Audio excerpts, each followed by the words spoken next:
Okay, so good morning and Chodesh Tov, everybody. And today we're going to do a very important shiur, I think, because the message here for women is very powerful as women personally, as family members, as people who work with the world at large, a very deep Hasidic concept. Okay, it's based on the beauty of the woman, but it's really teaching us how do we look at the chitzoni, exterior versus interior, the neshama of the person, the interior of the person, and the exterior of a person, what we see, the superficial, the outside, we could call it wrapping, we could call it facade, we could call it the person. We are what we are, our bodies, what we see, our faces, what we say. How do we connect both, and what is, in a way, what's more important? So let me open up, share the screen. And we'll learn the first. We'll learn the pasuk inside. Okay, so we are up to Shin. Just checking if somebody's asking. No, it's nobody from the group, so I'm ignoring. Okay, we are up to the next to the last pasuk in ashet chil, Shin, and then next week, Bezat Hashem, we have Taf. We're done with ashet chil, and I'm giving you all homework to think what you would like to learn this year. Okay, we're finishing up last year's classes of we did ashet chil, and we connected it to different women. And let's see what we will start Bezat Hashem this coming year. I'm leaving it for you to give me different ideas. Okay. So we're up to pasuk Shin that says, Sheker, here it is, Sheker hachen vehevel hayofi, isha yirat Hashem hi tithalal. What does it mean in English? Charm is deceptive and beauty is not. A God-fearing woman is the one to be praised. Okay, this is a pasuk that's used a lot to say that a beauty is not a real value, so it seems. And chen really is interesting that it says chen is deceptive. It doesn't say it's not. It says in a way it's deceptive. It has sheker to it. You know, charming people. You don't really know what goes on, but who is to be praised? A God-fearing woman. Yirat Hashem is what causes a person to be praised. Okay, so let's see how the Chachamim explain this pasuk. It's, on one hand, the Gemara tells us that a woman is for beauty. One of the values of a woman is her beauty. So let's first see, what does Rashi say on this pasuk? He says on the words sheker hachen, that charm is deceptive. It's like false. He says a woman that has chen and yofi, eshet hachen veyofi, en mehalelin ota. We don't praise her. Ela hakol hevel v'sheker, because this is really deceptive and false. But who do we praise? A woman who has yirat shamayim. This is Rashi's explanation. That don't spend praise on a woman who is just beautiful. It's like a waste. It's not, it's false, it's deceptive, giving her praise. Who do we praise? A woman who has yirat shamayim. The Kedat Yitzchak, which is a meforesh, is one of the commentaries on Mishlei, he says an interesting thing. he actually expounds on Rashi. He says that Shlomo HaMelech left the beauty, the topic of the beauty and the charm of a woman all the way to the end, to Shin. He didn't put it in the Aleph, Beis, Gimel, the first 10, the first 20.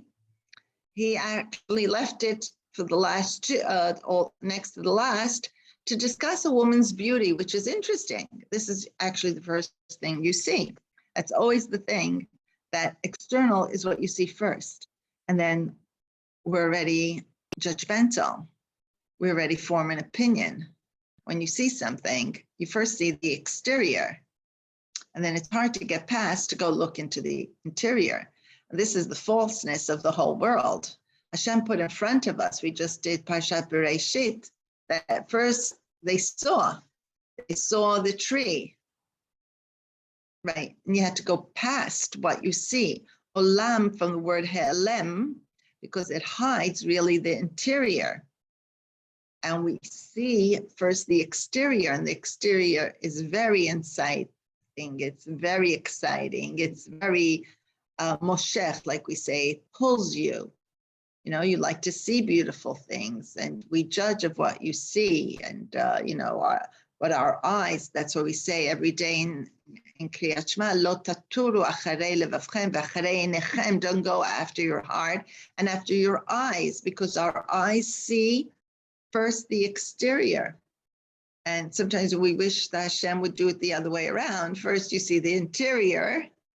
And we had like X-ray vision first, and then we see the outside wrapping, what I called before the outside wrappings of things that are so beautiful inside, but we can't get past the exterior. Okay, so this works both ways. When something on the outside is not so pretty, we don't bother looking into the inside, and the other way around. When something is gorgeous on the outside and pretty on the outside, we don't, again, we take that without looking what's really going on the inside. And then when you see what goes on the inside, you realize that the outside wasn't so pretty after all. It was false, and it was a cover-up for deeper things that were not so, okay, I'm just checking. Okay, if people are not getting on. Okay, so this is what Akedat Yitzchak said. Sheker achein behevel hayofi, ze shelo hiskir, the fact that he didn't mention it till now, which is actually a custom by women, when it has to do with praising women. People usually start with the exterior. They say she's a beautiful woman, she's a good-looking woman. People start with that. He says, because it is false. Because the truth, ki al derech ha'emet, if we go in the path of truth, beauty, outside beauty, the real beauty is Yirat Hashem bilvad, is only Yirat Shamayim. This is the way Akedat Yitzchak explains it. Magid Mikozhenitz, who was called Avodat Yitzchak, I think, he, Avodat Yisrael, this was the name of the book, and so the Magid Mikozhenitz, he actually gives us a twist to this, a very interesting twist. He says, like, so he says, when could you praise a woman for her beauty? Or when do you realize a woman's true beauty, even her external beauty, is after you connect to her Yer Shamayim. In other words, a woman who has a real Yer Shamayim,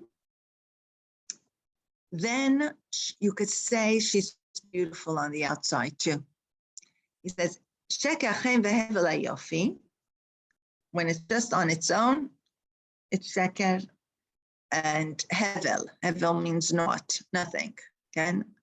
But Isha Yirat Hashem, but a woman who has Yirat Hashem, hitit halal. You could praise her also for her external beauty.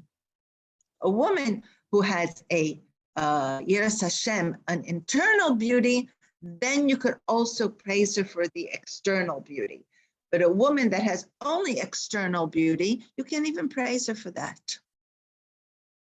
Don't even praise her external beauty. You know, sometimes you say it's a beautiful box, but nothing inside.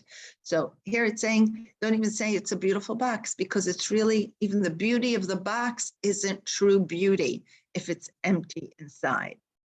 What's the use of a beautiful box if it has no purpose and is empty inside?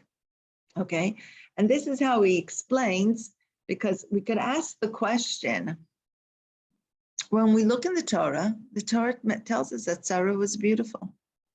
And it tells us that Rivka was beautiful. Eliezer saw that she was beautiful. It says when he came to the well, and here Rivka, and it says the girl is a beautiful girl. And in the parsha of Chayei Sarah, in the same parsha, tells us about Sarah's death, that she was 120. She was as beautiful at that age as she was when she was young, when she was 20. On Rachel, it says that she was beautiful. And many of the Mefarshim, actually Targum Onkelos, says on Leah that she was also beautiful. And the fact that it mentions her eyes, that they were soft, said that this was her extraordinary beauty, that she had very soft, eineha rakot, soft, gentle eyes, that her eyes shone out with their beauty. Rashi says because she cried, and her eyes became like so soft from crying because she didn't want to marry Esav. But I once read someplace, I didn't find the source, that actually Rachel and Leah were twins. Could be they looked exactly alike, and maybe that's why Yaakov also didn't, at first didn't realize that it's Leah and not Rachel. The only difference was in their eyes. And Targum Onkelos, the sage Onkelos, explains that her eyes were beautiful. I have the quote. He says, Eineha yu yafot, that she had very special beauty. So why does Shlomo Melech say sheker hachen, that chen, charm? Charm. We have the word hachen in a very interesting dialogue between Yaakov and Esav. When they meet after, their separation, when Esav, in Pashat Vayishlach, when Esav finally meets Yaakov after their separation, when Yaakov ran away and feared meeting Esav that he might kill him. When they meet, Esav looks at Yaakov's encampment, all his children, the 4 wives with the 11 children and everything else. He says, who are these to you? Mi eile lecha. So he says, so Yaakov answers him, this is what asher chanan li ha'elokim, what God granted me. And I saw once a perush chanan for the lashon chena, that God charmed me. It's in the schos of my women, my wives, that kept the mitzvahs of hachen. Hachen is the chen, the charm that Jewish women have, and it's the same letters of Chana, the 3 mitzvot of women, Chala, Nida, and Hadlakat Nerot. That in the schos of these 3 mitzvahs, this is the charm of the beauty of women. And he was like saying to Esav, these are my Jewish women that kept these mitzvot, and that's why I have all these beautiful, this beautiful camp of children, and what I have, asher chanan li ha'elokim, that Hashem granted me with chen v'chesed v'rachamim. This is something that we ask Hashem for, chen, for a charm. And it's so beautiful for women that the word charm, chen, is connected with the 3 mitzvot, the same lettering. So it's Isha Yirat Hashem Hitit Halal. How do we get our charm and our beauty? Is by Yirat Shamayim, not makeup, an external thing. Yes, makeup helps, and but that's all chitzoni. It's false. Makeup is really false. It's not our color. It's not our real look. Our real look is what we look like in the morning or after the shower, and a day that we don't go out and put on some makeup. But there's a certain inner beauty that should be shining out, and that comes from Yirat Shamayim. And you sometimes, you do get to see it. I don't know, I personally see it when you sometimes go to like a wedding when it's so pure. Nobody's made up, no competition of clothing or, I was this week at a very good friend's wedding, very dati leumi, and, wearing different layers of clothing and flip-flops, clothing, and the chitzoniyut is different than in the Haredi world. And there was something I remember, on the way home, I told my husband, there's something really, really very special. There's no makeup there. The jewelry is as simple as it comes. But the simcha and the girls' faces are so shiny. They're so happy. The simcha comes out and you see the inner beauty of every girl there. The clothing were not my style, and a lot of different layers and flowers and mix match of things and from all different sizes, shapes, and everything else. There was a Yiddish chen. And I could say also from other weddings that I go to that it's very, very, very Hasidic in different Hasidic crowds, that everybody's wearing either navy or black. And I try to stick to the dark brown, not to stick out too much, or a navy. I know to come dressed, in their colors. And it's quiet, and it's not wild dancing, and it's not screaming, and the girls are, their hair is made nicely, and, and there's minimal makeup, and a very tanua little, piece of jewelry. And there's such a beautiful chen. There's such a beautiful chen. I remember in 1 week, I had 3 types of wedding. A dati leumi, Hasidei gur, black, everybody black and navy and minimal makeup, but hair made up nicely, but very tanua up to here. Nobody went past long hair down to there, or different things. And the third one was actually Rabbi Metzger's daughter's wedding, which is more dati leumi. And then there was another friend's wedding, which is very high society. The competition was very big in the jewelry and in the dress, and the young girls all on high heels. They're all looking for chasanim, very, very coiffed and very, very taken care of and very made up, and et cetera, et cetera. There was a lot of makeup ladies busy that day. And I remember telling my husband, first 2 weddings had pure joy. Third wedding was Baruch Hashem, a big simcha, et cetera, but there was a lot of tension, competition, and a lot of fake smiles. I'm sorry if I sound so judgmental, no names, but just I said, Rabbi Metzger's daughter was a very, happy wedding. But you see, the Sheker HaChen v'Hevel HaYofi, the Yirat Shamayim, they're all 3 from weddings, but there was a different yofi in each one that came from within or from outside. So this is actually what the Maggid Kozhnitz is saying, that when a woman has true Yirat Shamayim, then you could talk about her external beauty. This is what he's saying. Let me quote. He says, on the words, Perush, hi titalal biyofya. A woman who has Yirat Shamayim, even she could talk about her beauty, meaning not even the outside world, because she's snua, but she could mention her beauty. לפי זה שכשנמצא בתורה תהילת רחל ביופיה, ממילא מודעת שהיא צדקנית. When the Torah tells us that Rachel was beautiful, we understand that she was a tzaddikus. because you only talk about the beauty of a woman after you know that she has yirat shamayim. כי חלילה לא דיברה תורה במתים לשבח השקר החן והבל היופי. It can't be that the Torah is talking to us about שקר החן, the false beauty and the deceptive charm. וזה שאמר המדרש, עיקר סימניה של רחל, the main סימנים of רחל, לא היה אלא היופי. It only talks about her beauty.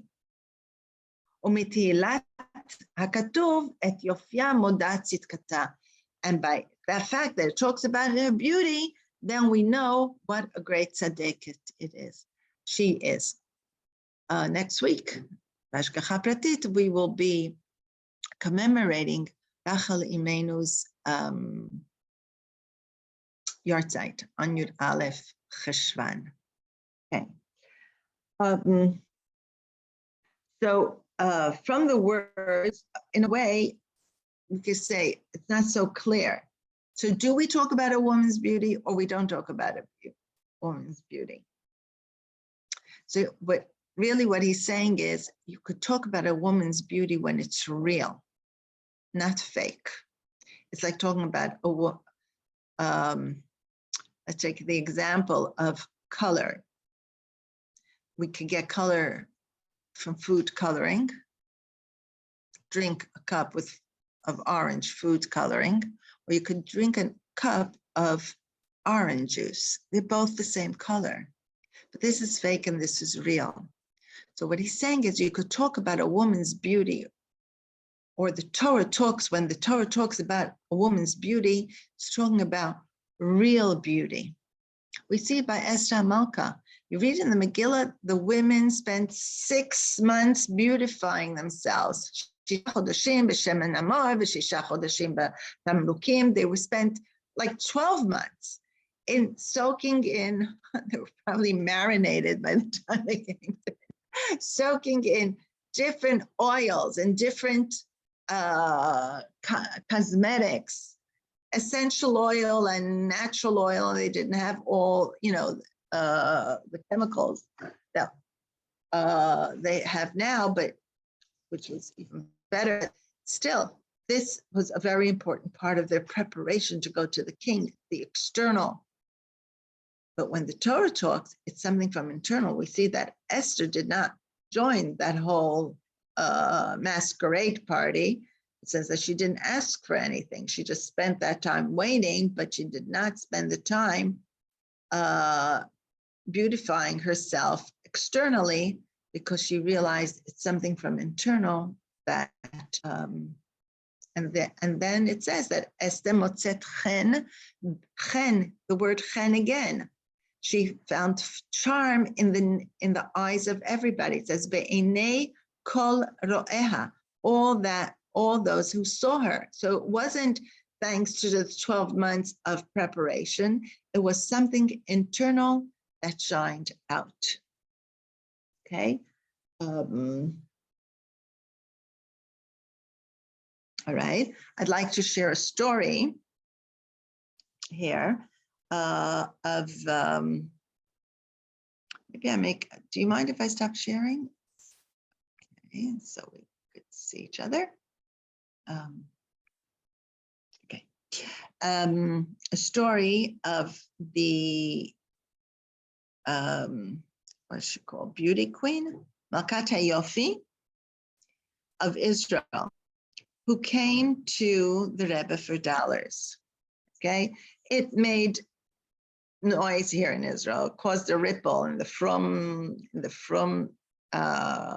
groups. What kind of thing is this? The Rebbe's meeting women. It was by dollars, and then Malkat HaYofi coming to the Rebbe, etc., etc. But this is the greatness of the Rebbe, and the Rebbe. And what's interesting, she says to the Rebbe, she introduced herself to the Rebbe as Malkat HaYofi. Let me quote.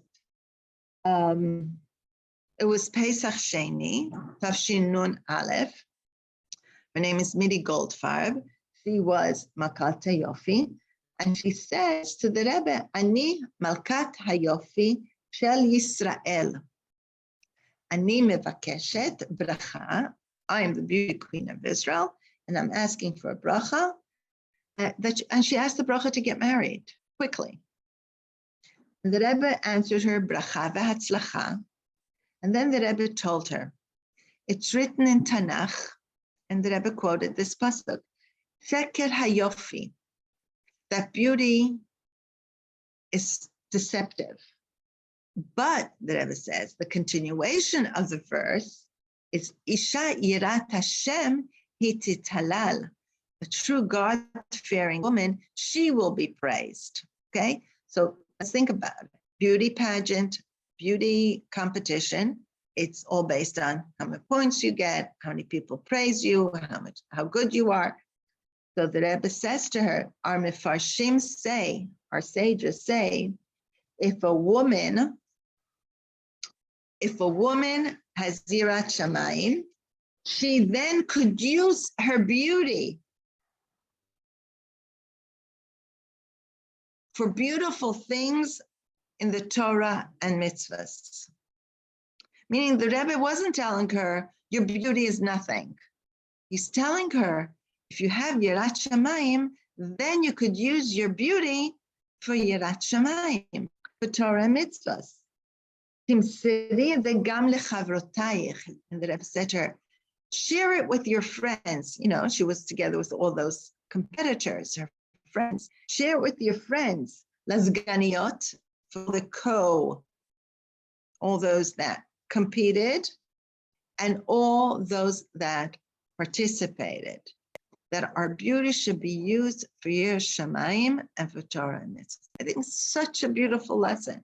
The Rebbe is not saying that a woman shouldn't be beautiful and that it's nothing. The Rebbe is saying that when you have your Yirat Shamayim, then you could use your beauty. But just to use the outside beauty is nothing. That's false. That's false, and we know that. You know, I teach girls in seminaries and in high school, and I also work in a little bit in the jewelry business, my husband's business, and I make jewelry or whatever, different subject. And I remember years ago, one of the beauty pageant, or I don't even remember what it was, that's how far I was from it, asked us to dress, to give a piece of jewelry for every person, a woman that was going, you know, parading down the thing. So we did it.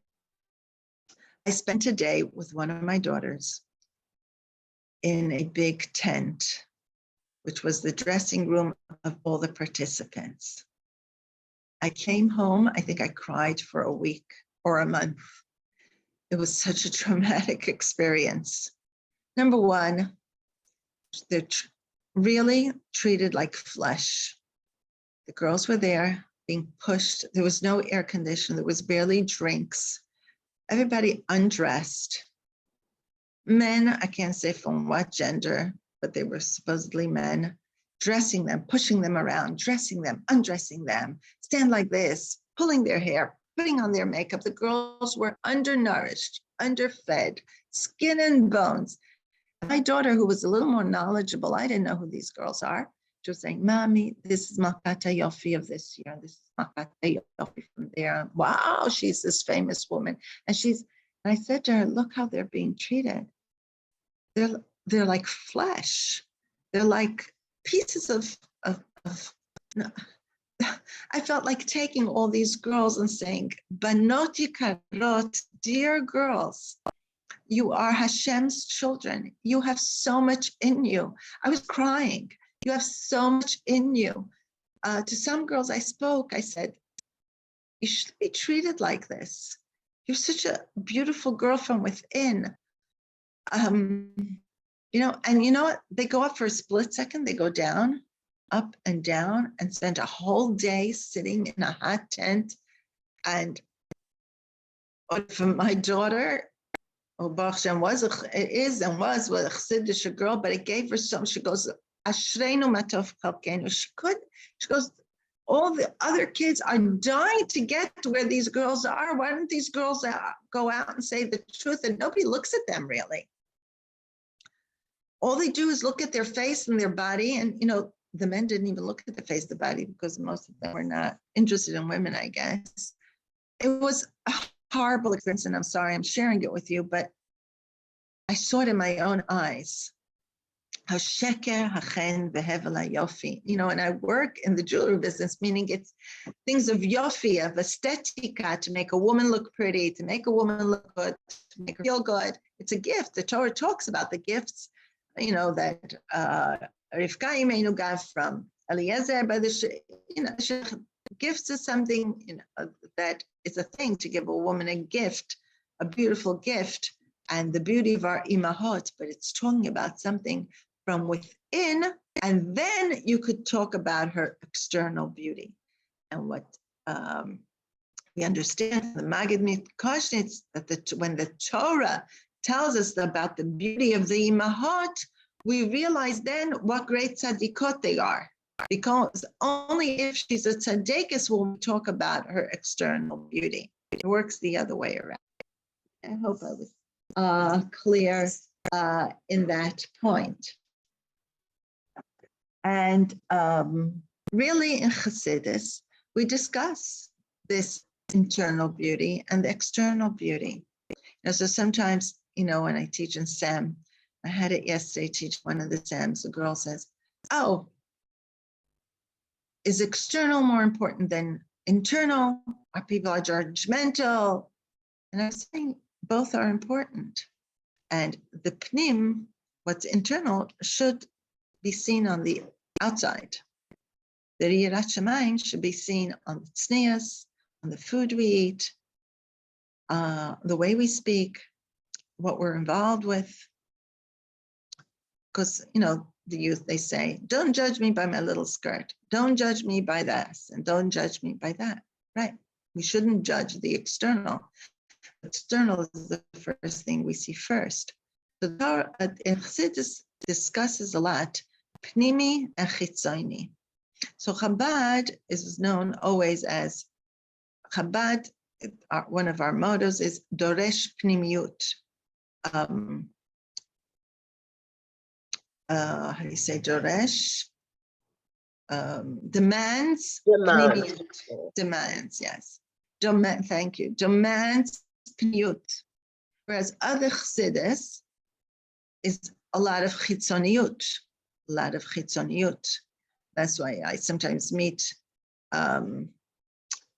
people from other Chassidus, and they tell me. Remember once somebody was here, and she was, she's fully tzanua and everything. She goes, don't be fooled by my tzniut, and don't be fooled by my husband's Chassidish garb. We are very, very light in our keeping the Torah mitzvot. But in our Chassidut, she said, like in a way different than Chabad, that first thing they drop the chitzoniyut, but inside they keep their pnimiyut. She goes, by us, we could be rotten. She used the word rotten, not me, but we keep our chitzoniyut because we want to live where we live, and we want to be able to go to our parents. And if we change our chitzoniyut, we're like excommunicate. She was talking about the beauty of Chabad, that we don't, send people off when they change their garb. And the truth is, what's beautiful, somebody asked me to find a shidduch for a boy from a different Chassidus that became more modern, and he has a hard time going home, etc., etc. So he says, but don't give me Chabad girls. And my son asked him why. He says, because even though they're not dressed and they're not sanua and they do wild things, inside they're really very religious. It was a cute thing for him to say. They're really, he says, they only change their outside because their inside core, they are really from girls. It was an interesting look. So it's something that we always, it's a constant discussion, and it's a constant The younger girls say that chitzoniyut is not important, and we also say that pnimiyut is more important, but we also understand the pnimiyut also is reflected on the chitzoniyut. The chitzoniyut also reflects the pnimiyut. And that's why when the Torah talks about the chitzoniyut of our mothers, they say, take it for the reason we could talk about their chitzoniyut is because their pnimiyut was 100%. Okay, now let's take this in the three levels that we always do as a person, as a mother, as a wife, right? And with Torah and mitzvahs. Okay. So we know that chitzoniyut is dependent on our pnimiyut. So let's take it as mothers or people who work or help other people. Our chitzoniyut is dependent on our pnimiyut. How do we give it over to our children? How do we give it over to other people? What I try to do in, if I do mothers groups or other coaching groups is balancing. There's some people that just invest in the pnimiyut of their kids, of their family, of their home, of themselves, and outside it's neglected. You see it with children, you see it with families, you see it in different types of connections with people, working a lot in the pnimiyut, but not so much in the little chitzoniyut. And then you see the other way around. A lot of investment in the chitzoniyut, house, the children's clothes. Now there was Yontif. I'm sure if you go to many places, kids are dressed, all matching, all the same, all this, all that. But there's a lot of tension there. There might be a lot, not saying there is, there might be a lot of tension, or that's the only thing is, the kids might not be taken to shul because their clothes are dirty. Or I think years ago, I read a wonderful story with the Pikraski Rebbe, that he got a new suit as a child, I think a sailor suit even, for Pesach, and he was sent down to the cellar to get some wine or something, and he didn't want to get it dirty, and his father said something that the chitzoniyut of your suit is affecting your pnimiyut, your true inner self. And I always, love to dress my kids beautifully. I also like to dress them the same. I have 8 boys in a row, so, it stood out. I have twins dressed the same, the dressing. But I always told myself, it should not mar their childhood. And don't get dirty, don't ruin your shoes, don't do this, don't do that. If it's going to add a whole list of don'ts and do's and this and that, I should get aprons, take off their suits for lunch or change or whatever it is. If it was important for me, it shouldn't be on the account of their being able to daven or teaching them other good things. And this was not the main thing. It wasn't like you look beautiful because you're wearing a beautiful suit and because you match your other brothers. No, you are a beautiful person. It's trying to be able to balance. I remember my mother once, when I had 1 or 2 children, she came to visit. We lived in Tzfat then, in the Kiryah, and she saw me Motzei Shabbat right away soaking the 2 little girls' outfits in a bin.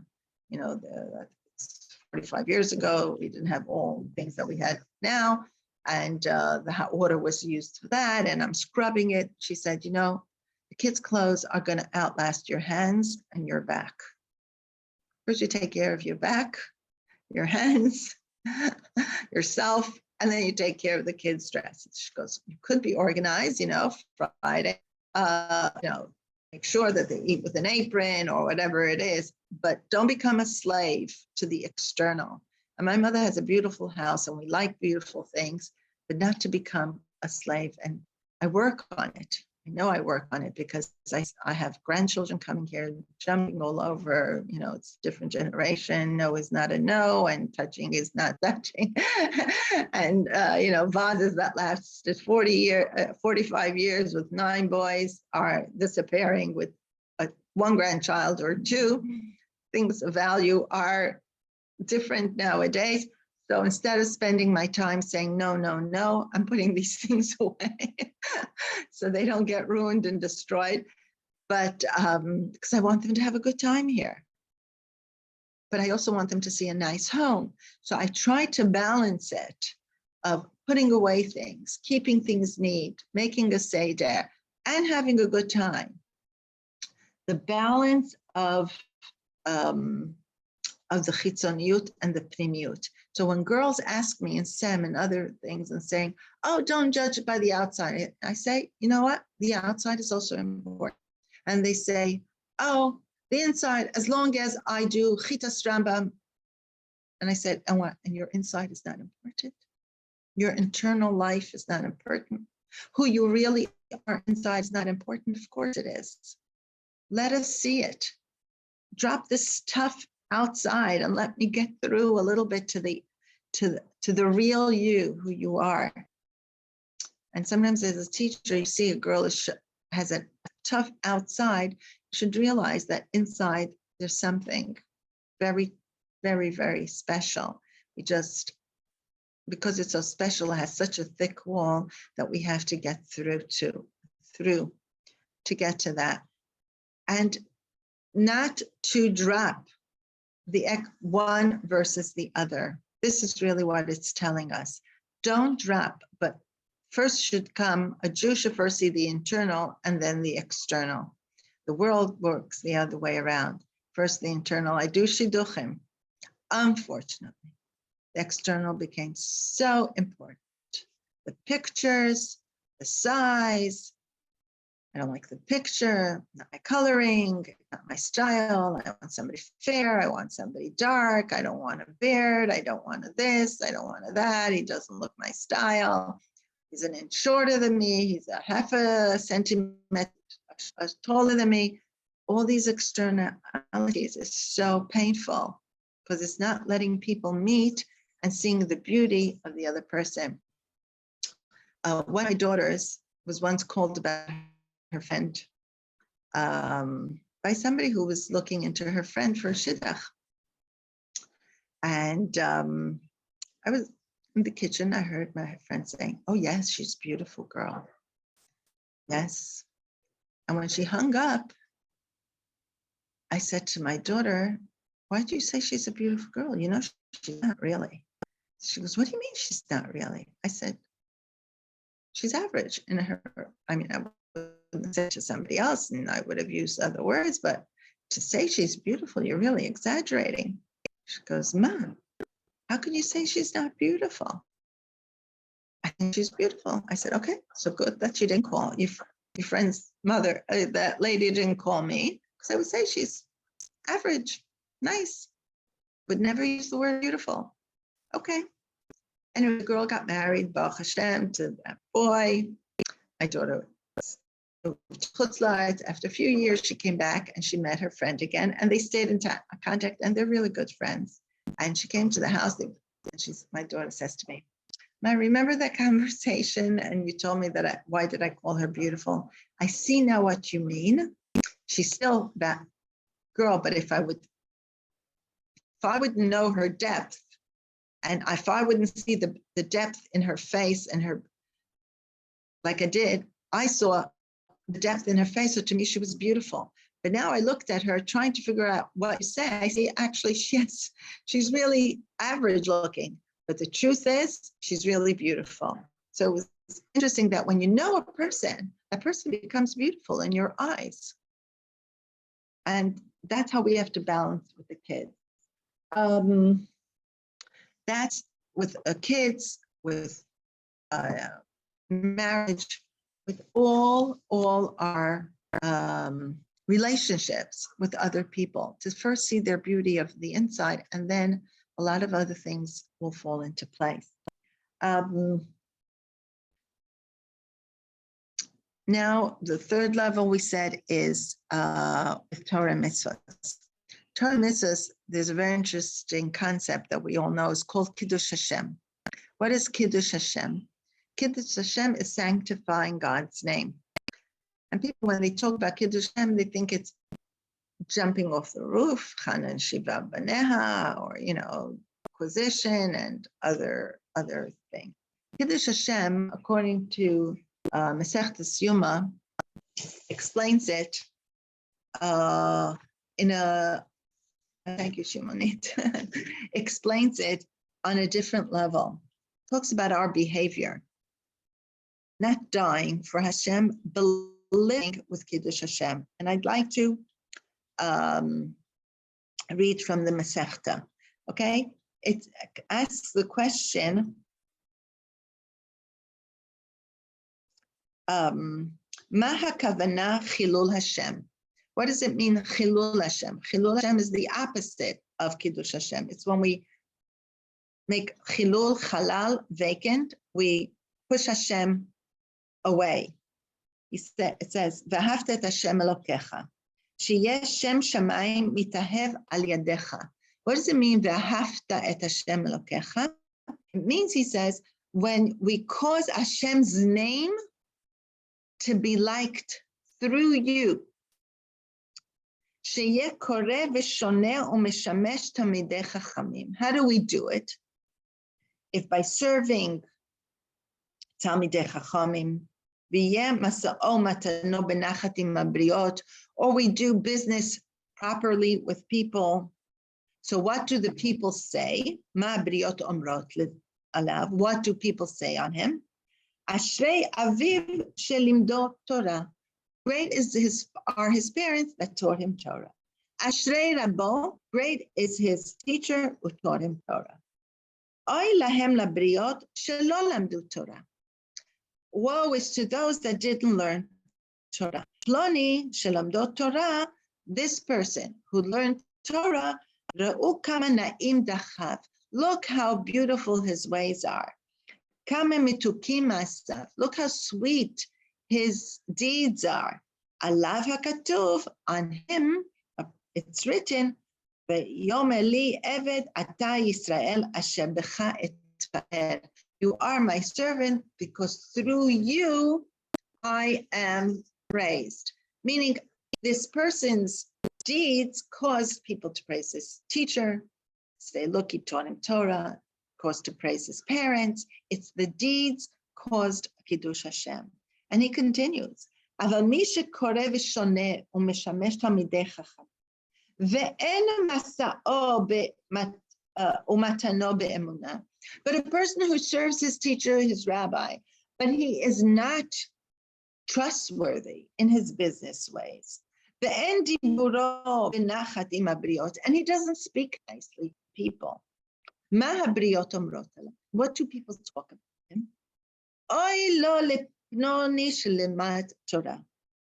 Woe is to this guy who learned Torah. Woe is to his father that taught him Torah. His parents are shamed. They taught him Torah, but they didn't teach him how to behave. Woe is to his teacher who taught him. Ploni shelamat Torah, they say, this one who learned Torah, this person who learned Torah, look how ugly his ways are, and look how ruined are his deeds. Okay, so by us, if we don't have true Yirat Shamayim, because a chilul Hashem, and it doesn't bring praise, it's not tis halal, it's isha Yirat Hashem tis halal. And when it's true Yirat Shamayim, so also the beauty, the outside, the external things that we do are also praised.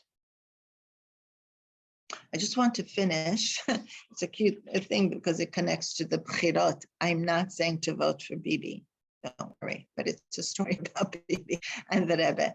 When Bibi came to the Rebbe, we know that he was then in the United Nations, and the Rebbe told him, stay with the truth, your internal truth, and you will face the world of falseness. But if you stay with the truth, you will overcome their falseness. And that's what he was saying, that the United Nations is really, you are going, the Rebbe said to Ata holech le'ulam malech choshech ubesheker tmidi. You are going into a ulam, into a hall. He was talking about the United Nations of darkness and constant lies.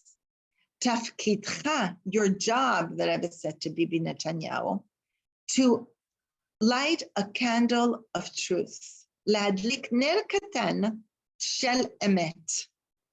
V'sofa shel ha'emet shetitche kol sheker.